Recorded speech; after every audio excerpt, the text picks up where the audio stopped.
Gachagua is really scared of Uhuru Kenyatta.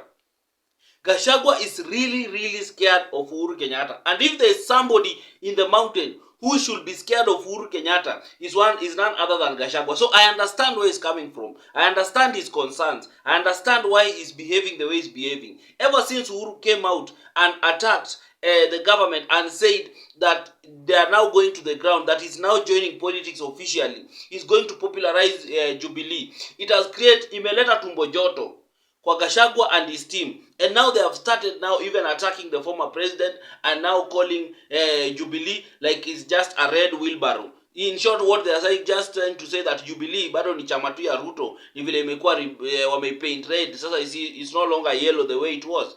So Gachagua openly has not come out openly to criticize or to say anything or according to, based on what Uhuru Kenyatta did.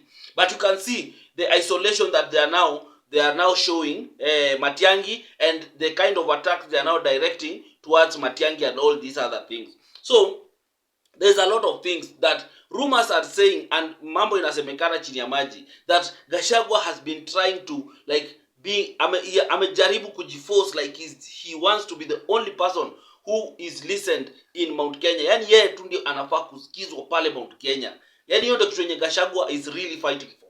Gachagua hataki any alternative voice to rise from Mount Kenya. Anataka ikue like Kenya amesema ni hivyo na ni hivyo na ni hivyo. And hii kitu imeanza kuharibu like his relationship with some politicians in Mount Kenya, and it is going to bring a lot of friction moving forward. It's going to bring a lot of tension because, as you can see, there's a lot of debate. People are now saying that sijui Gachagua is trying to dictate everything in Mount Kenya and all these other things. So that is what we want to look at. We want to look at why is Gachagua really now, like, who between Uhuru Kenyatta and Gachagua, who is the real kingpin of Mount Kenya? That is what I want us to look out for. That is what I want us to discuss on this platform. But before I go into the details, I know some of you are watching me for the first time. I'd like you to take a second to subscribe and to hit the notification bell so that anytime I post a video, you will always be the first to watch. I said it earlier that I'm building a community of people who love to discuss politics, but in a sober and in a mature way. We don't want insults. I don't entertain insults on this platform. We just discuss issues, and we just remain as objective as we can. So please subscribe kama kawaida, and then we'll be back.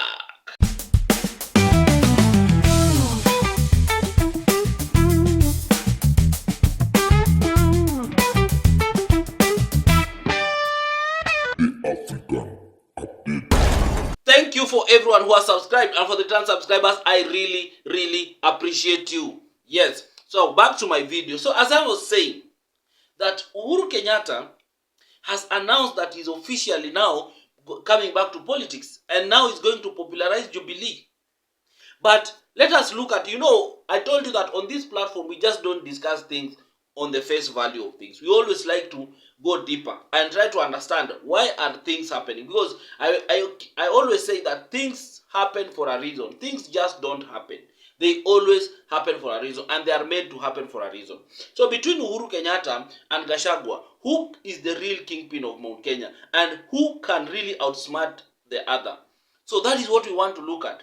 I say that Gachagua should be very afraid of Uhuru Kenyatta, and indeed he is afraid of Uhuru Kenyatta for these reasons. Number one, Uhuru Kenyatta comes from dynasty, whatever you call it, comes from a family of wealth and connections. Uhuru Kenyatta has got serious wealth and connection. If Uhuru Kenyatta decides that he's now going to use all his arsenals or all his resources to get into Mount Kenya, that one is very possible from Uhuru Kenyatta. He can do it. He has all the resources and all the money to do that. But as we have studied Uhuru Kenyatta's family, they are not people who you really show off their wealth. They are very wealthy, but they don't show off their wealth. So there's a way he knows how to move. The good of the Uhuru Kenyatta uses what is known as soft power, and the power that he has inherited from the connection he has built, his family has, the influence that the family has over years. That is what Gachagua don't have. Gachagua has what is known as the hype. Gachagua, the reason why people are behind Gachagua right now, it is not because Gachagua is the best leader. Even people in Mount Kenya understand, the residents of Mount Kenya knows that Gachagua is not the best alternative for them. They know. Because Gachagua has no any track record of anything. And once when you put Uhuru Kenyatta here and Gachagua here, these two people cannot debate. Because there is nowhere Uhuru Kenyatta has ever antagonized the mountain. Uhuru Kenyatta has never offended the people of the mountain. The only mistake that Uhuru Kenyatta did was to bring Raila to them. That was the only mistake that Uhuru Kenyatta did. Anything else from that, Uhuru Kenyatta has never antagonized the people of the mountain. In fact, when he was the president, he used to favor the people of the mountain so much. And these things were very open. So I want to ask the people of the mountain, what has Gachagua done for you people? Ever since he was the DO, he was whatever he was. What has the Gachagua done to the people of the mountain? And that's why I'm saying that the people of the mountain are not following Gachagua because he's the best alternative. They are following Gachagua because Gachagua is the one who has the clouds. Gachagua is the person that now, like, he's now carrying their aspirations. But it is, if the people of the mountain find the best alternative, they will switch very fast. Because Gachagua, honestly, Gachagua has no any agenda besides taking Uhuru Kenyatta home. Ruto home. He doesn't have anything. If you sit Gachagua here and tell him, now, Gachagua, can you give us some of your best plans that you have for this country? Or some of the best policies that you have for this country? Gachagua will not mention anything except the normal things. The coffee sector, the tea sector, na hizo vitu zingine. That's the only thing he will mention. But in terms of giving people visions, giving people clarity, coming up with clarity of thoughts and telling people that in the next 20 years, this is where I want Kenya to be. Because you remember Gachagua was in an interview, not in an interview, he was speaking somewhere in a church, and he said that if he becomes the president, the only thing that he wants to do to Kenyans is to take Kenyans back to where Kibaki left us. What are you telling Kenyans? You want to take us back to 2007? 2005, 2000, you want to take us back to the years that we have gone, that zimerudi huko nyuma. That is what he said. So this is a leader that clearly doesn't have vision. Gachagua's only vision is to make sure that William Ruto does not become president in 2022. And that is very dangerous for someone like that. Because you are clearly showing people that you are a very vengeful person. And that is the truth. I'm telling people, and I keep on saying these things, people who follow me. If there is a leader in this country that is very vengeful, more than William Ruto, is Gachagua. Gachagua is a very, very vengeful man. And you people who surround him, those people who love him, one day you will realize this if he gets power. We said this about William Ruto before he got into power. And most of you never believed us. Most of you thought that we were crazy. Until William Ruto got the presidency and you started seeing his true colors and you started complaining. So we are also telling you that Gachagua is worse than William Ruto.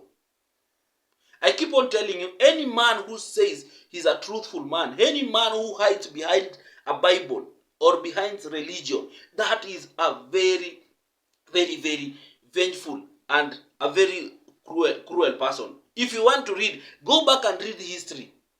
Go back. Not just the problem with Kenyans, and this is where I fault so many people. You people don't read history. And you think that history ni ya mafala. History should always give you a guide.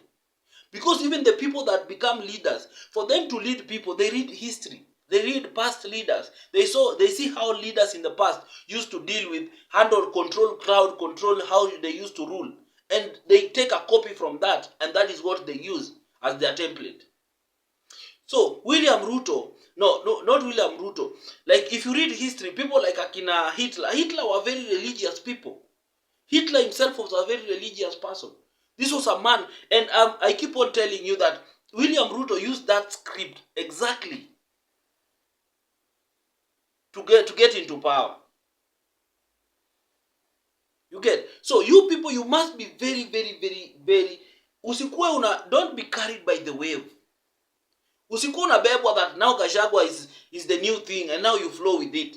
That is how we end up having bad governments. Because even after William Ruto, you get, the next president who comes, if you are going to elect leaders based on how we elected our leaders in 2022, then we are going to have worst leaders, very bad leaders but worse than ours in 2027 moving forward.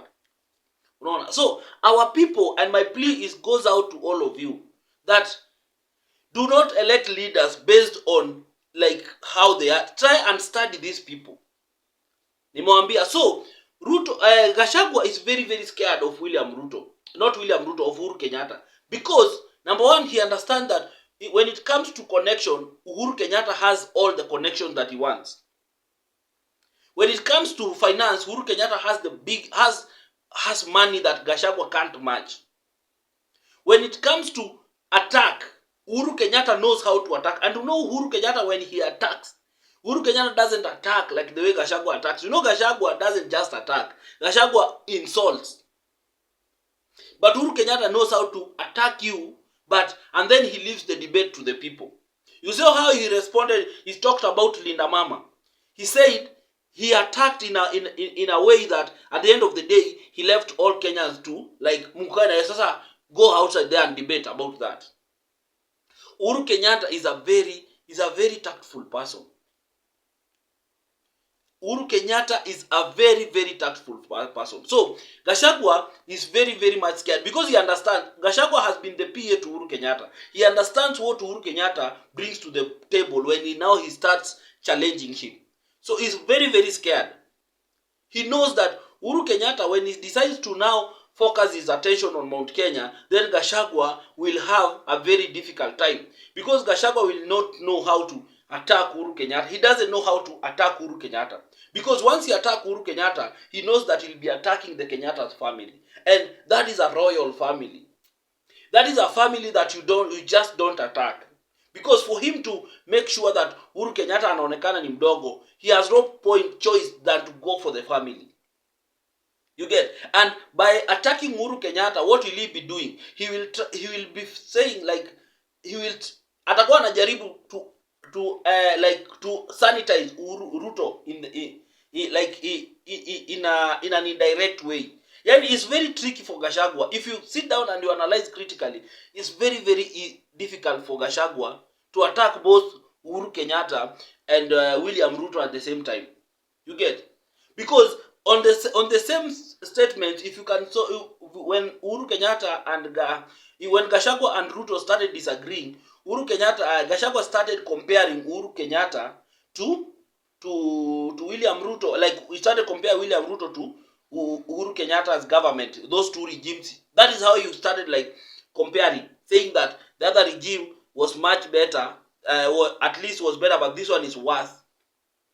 So it's going to be very very difficult for him. But let us look at it this way. Why is Uhuru Kenyatta now coming in and trying to now take over the kingship of Mount Kenya? I said it in a previous video that Uhuru Kenyatta doesn't care who becomes the president in 2022.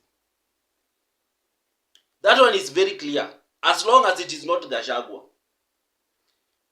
Because Gachagua does not fall within the plan of what the Kenyatta's family, and all the dynasties. Because the truth be told, William Ruto and his family has officially joined the dynasties. The person you used to think is a hustler has joined the dynasties. And now their main objective is to protect their wealth and to consolidate power moving forward. That is the focus for them. Gachagua is not part of that plan. So Uhuru Kenyatta doesn't care who becomes the president as long as it is not Gachagua. Another thing, Gachagua needs to be controlled. The same way all the other Mount Kenya leaders in the past have always been controlled. You must ask yourself why. How comes even Kibaki's family has been, despite Kibaki being president for 10 years, no one speaks about Kibaki's family anymore? Or anyway, his family is never anywhere in the conversation when it comes to politics. We have had so many, the Matibas, there's so many people, leaders come from Mount Kenya, but they have never gone beyond a certain limit. So that limit is that ceiling that the Kenyatta's family have always placed on these leaders that come from the mountain, is where they have placed Gachagua. They know that Gachagua can grow, but you shouldn't grow to beyond a certain limit. And that is why they need to put a control on Gachagua. I know most of you people who are supporting Gachagua are saying that no, Gachagua will be the kingpin whether they like it or not. That is your opinion, and we respect that. But there's a way politics is played. Politics is not played with emotions. That is what you must understand. Siasa ainanga emotions. And siasa ainanga ati in mama ya mtu. Unaelewa? And another thing you must understand that Gachagua does not have the experience, the political experience that William Ruto has, Raila Odinga have, and Kenyatta's family have. When it comes to political experience, Gachagua knows very well he cannot match the Kenyatta's family when it comes to political experience. He doesn't. And I'll give you so many reasons why Gachagua does not have that same experience. Look at how Gachagua does his things. Look at how Gachagua speaks. Look at how Gachagua moves. Look at how Gachagua is trying to consolidate and to make sure that kila mtu anamfuata Mount Kenya. To a point whereby Gachagua anasema that you cannot go to the mountain bila yeye. That is someone who is politically naive. Gachagua is politically naive. That is the truth. He has an idea about politics, but when it comes to experience, he has nothing when compared to Kenyatta's family. And that is his greatest concern. Because Gachagua wishes that if kama tu Uhuru tu angejitoa tu kwa hii story, amwache tu deal na Ruto, ingekuwa rahisi. But he understands that the incoming of Uhuru on this nini is going to be very, very difficult for him. But it is something that is pre-planned, as I said earlier, that Uhuru Kenyatta is coming and is going to place himself in a situation whereby Gachagua will be forced to now stop focusing on William Ruto and start concentrating on consolidating and fighting in Mount Kenya so that he can consolidate more, so that he can keep off the Kenyatta's family. And in return, William Ruto will find ways of now trying to penetrate Mount Kenya through the other Gema communities, the Meru and the Embus. Because now the battle that is going to be there between Uhuru Kenyatta and Gachagua is going to be the battle of the Kikuyu votes and the Kikuyu control. Not the Gema, the Kikuyu control. And with that is how, politics, I keep on telling, politics ni hesabu. The day you will understand politics ni hesabu. Unajua, some of you people, sometimes I speak here and mnasema, this is sijua nasemanga what conspiracy theories na nini. I don't speak things because they are it's okay, you can take it that way. But with time you will understand. As things unfold, you will understand. Politics is about hesabu. It's a calculation. Uhuru Kenyatta akiingia vile ameingia kwa hii story. Tell me how Gachagua is going to be okay moving all across all the other part of the country and attacking William Ruto in all other places, knowing very well that there is someone here who he knows very well that deep down people love him, and he's coming to take back his ground. Because remember, and I keep on and I'll say this, the people of the mountain did not hawakukataa Uhuru, walikataa kitu yenye Uhuru aliwaletea, which was Raila Odinga. The people of the mountain did not have a problem with Uhuru Kenyatta because Uhuru Kenyatta has never wronged them in any way. So Gachagua will be forced to now start focusing more in Mount Kenya. And by focusing more in the Kikuyus, because he needs to consolidate Kikuyus. He knows like Ishika Kikuyus, then the Merus and the Embus will start fall in line. Because the truth of the matter is, Merus and Embus are not really focus of Gachagua. They have never been the focus of Gachagua. Those to him, they are a top-up too. He expects them to align with what he wants. That has always been the focus. So he doesn't concentrate so much on those. So Uhuru Kenyatta kikuja, watu wataanza kucontrol, Gachagua ataanza kufocus more on Kikuyus, focus yake kwa hapo. And that is how William Ruto will now strategize, and they have already strategized how they are going to penetrate the Embus and the Merus votes. And that is how they are going to split Mount Kenya, and they are going to split opposition. Because right now you see opposition imeanza to split through the difference between Matiang'i and Gachagua. They have started now fighting each other. And that is what Uhuru wants. That is what Ruto wants. You get? That is what Ruto wants. So it's going to be very tricky, but that is the reality. We'll discuss these ones as it unfolds. But one thing I'm telling you here, and you will bear witness, you will save this video, that at the end of the day, Uhuru Kenyatta is going to outsmart Gachagua.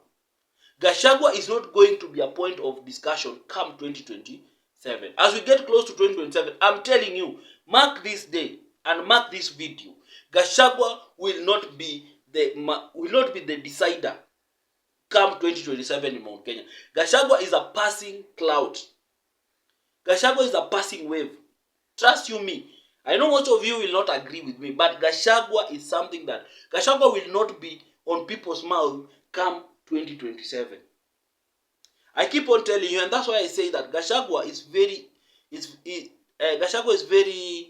very naive in politics. He's learning, yes, but he doesn't have the experience. Because for those people who understand politics very well, unajua vizuri that a day in politics is like 1,000 years. A lot of things can happen in a day. So the influence, the influence that unaona Gachagua konayo,